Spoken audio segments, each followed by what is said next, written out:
What is going on, YouTube? Welcome back to the channel. Welcome to another video. So at the time of recording this video, I've owned my E92 M3 for going on about a year exactly now. And I thought it'd be a cool idea to kind of toss this video together and talk about everything I've done to the car in the last year, all of the mods and the maintenance and how much everything costs, to kind of give you guys an idea of what, you know, these things cost in case any of you want to do something similar to your E9X platform. So yeah, I think it should be a pretty cool video. Before we get into it, I do have to address one thing. So the title and thumbnail is only slightly misleading.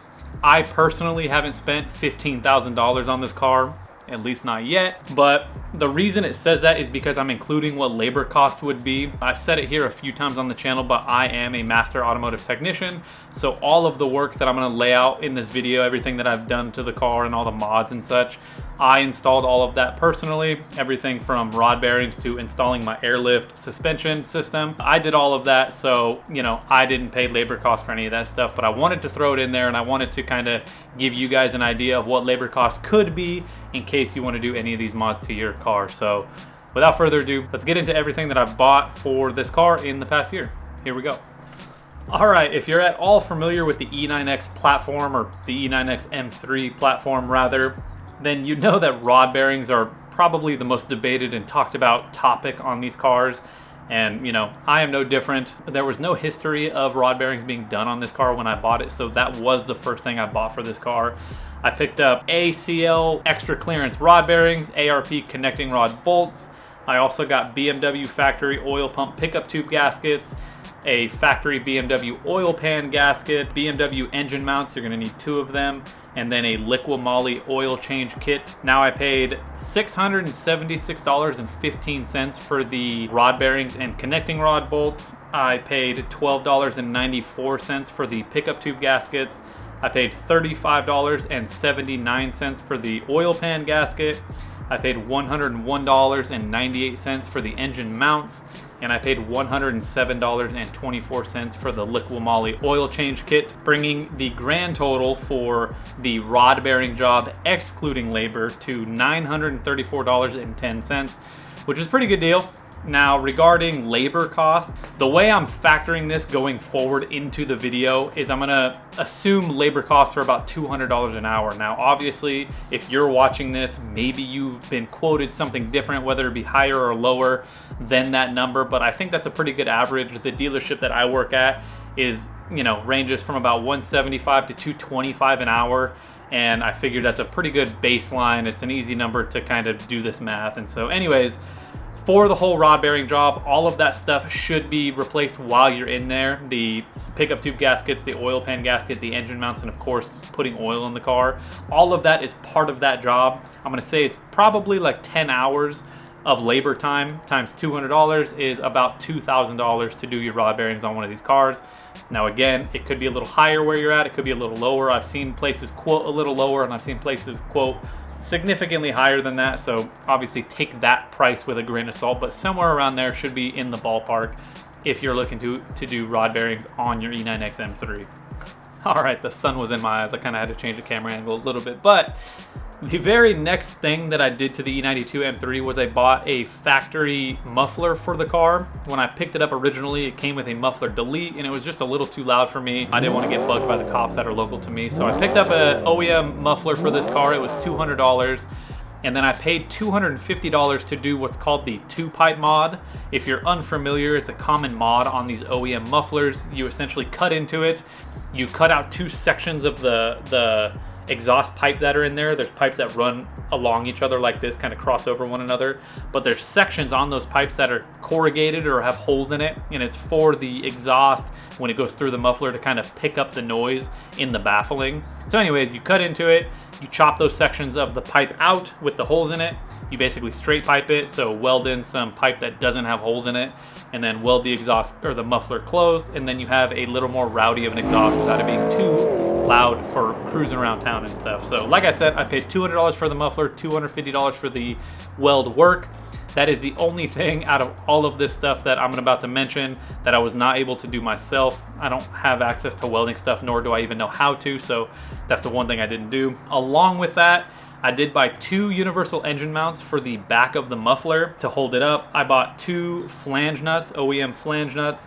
I bought a muffler hang kit, which basically just came with the exhaust hangers for the front section of the muffler. And then I also picked up a used BMW exhaust hanger bracket. It's the one that goes behind the rear bumper that kind of holds the muffler from the back part. You can't see it, but it's behind the rear bumper. That's where it's at. So for the universal exhaust mounts, I paid $29.98. For the flange nuts, I paid $2.78. For the BMW muffler hang kit, I paid $106.70. And then for the used exhaust hanger bracket, I paid $43.64, bringing my total for exhaust work to change this exhaust to $633.10, excluding labor. Now, if you want to include labor, I figure maybe like 2 hours. I'm obviously assuming if you didn't have to do the work that I did to cut into the exhaust or anything, if you're just removing the exhaust, putting in a new exhaust, and while you're in there putting new exhaust hangers in, I figure 2 hours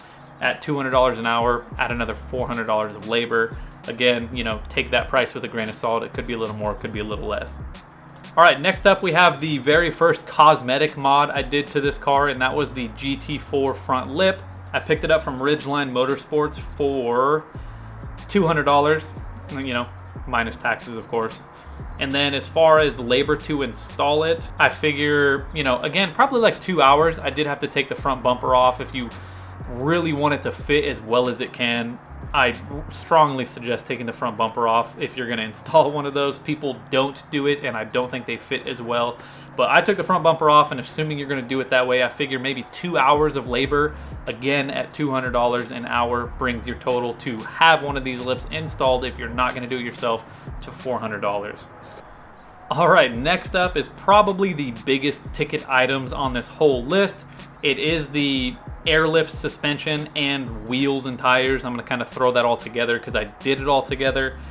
But I paid $2,100 for a used airlift 3P suspension setup, and then I paid another $405.94 for brand new front struts, like air struts. The kit that I bought, the used kit, the front struts weren't usable, and so I got in contact with Airlift.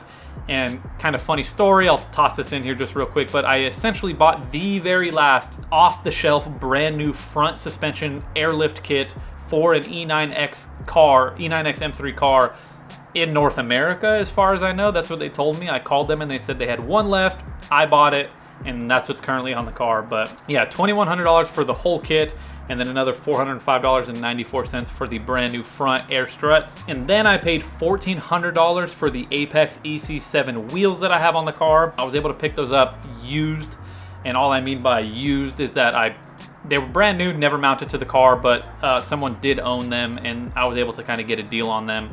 $1,400 for those, and then $515.28 for 4 brand new tires.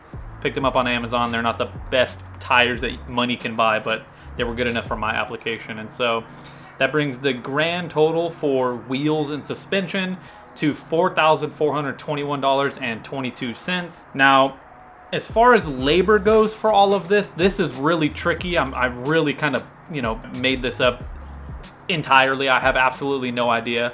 I've installed air suspension on 2 different cars myself.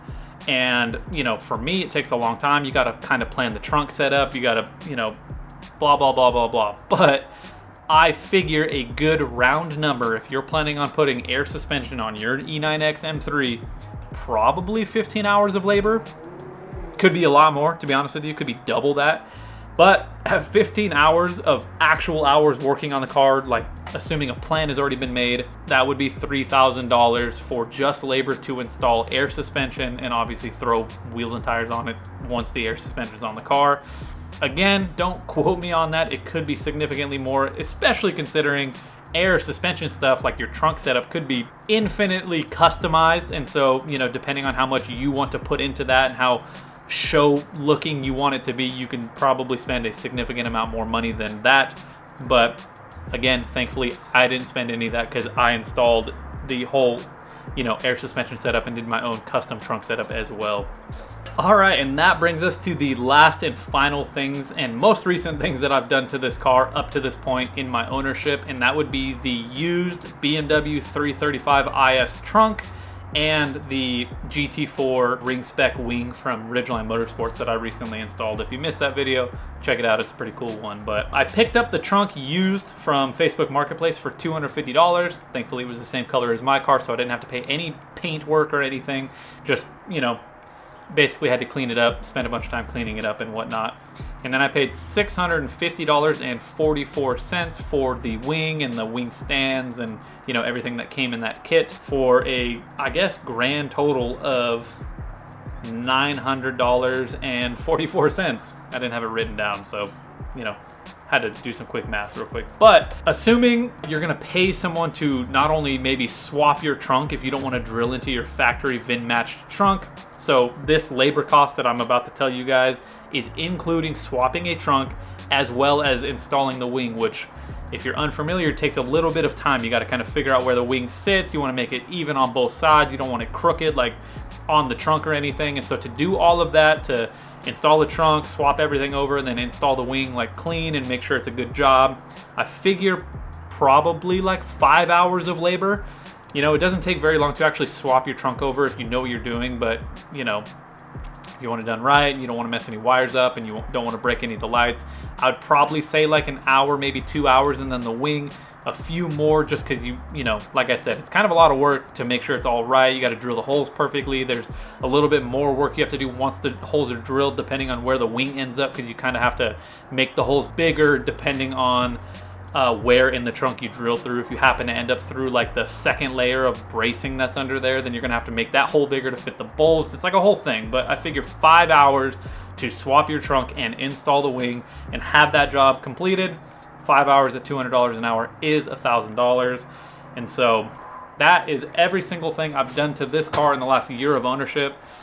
Obviously a lot of cosmetic stuff and not a ton of maintenance stuff. I was very lucky that when I picked this car up and I got it up in the air for the first time and checked it out, at least visually and on the surface, everything looked pretty good. So I haven't felt the need to do a ton of maintenance on it, but there is still a bunch of stuff that is planned for this car, a lot of maintenance. I still would like to do the throttle actuators before they go out on me. There's no previous record of those. It's another big ticket item on these cars if you're unfamiliar. I want to do the fuel injectors. That's beginning to be a more common cause of engine failure on these cars. I got to do the valve covers, valve cover gaskets. I want to do the Vanos gear covers, another big, more common thing that can cause total engine failure on these cars. I got quite a few things that I would like to do maintenance-wise moving forward with this car, but, you know, as of right now, the car, you know, visually looks pretty close to how I want it to. I have a couple more things I do want to get for the car, but as far as that stuff goes, that was everything I've done in the last year of ownership. You know, whether you would have done it the same, that's, you know, that would have been you. Cool. This is where mine ended up, and thankfully it's been, you know, knock on wood, thankfully it's been a pretty fun ride up to this point. So yeah, not including labor, everything I've spent on the car is about $7,000. I've spent about half of what it would cost had I paid someone else to install any of this stuff. And so obviously, you know, take note of that. If there is anything you feel like you can DIY on these cars, I strongly suggest it, on any car for that matter, but on this car especially, just because it's already a pretty expensive car to own as it is. And so if you could save some money doing some of this stuff yourself, not all of it is as difficult as I think people think it is. And so I strongly suggest, if you feel comfortable, to try it. You'd save a ton of money, obviously, like I have, because I am nowhere even close to spending $15,000 on this car, which I think is about what it would cost to do all of this stuff, including labor. And, you know, depending on where you live, it could be substantially more than that. You could probably spend close to, you know, double that on just labor. You could be into this car for 20 grand with all of the mods and everything, the maintenance that I've done just for this stuff. So, you know, anyways, enough rambling at this point. If you watch the video, I appreciate you checking it out. As usual, I'd appreciate if you consider subscribing to my channel, liking this video, commenting if there's anything maybe you would have done differently, or maybe tell me what you've done to your E9x M3 over this last year. I'd be interested to hear it. And in the meantime, again, I appreciate you guys checking it out. Thank you for watching, and I will catch you guys in the next video. Peace.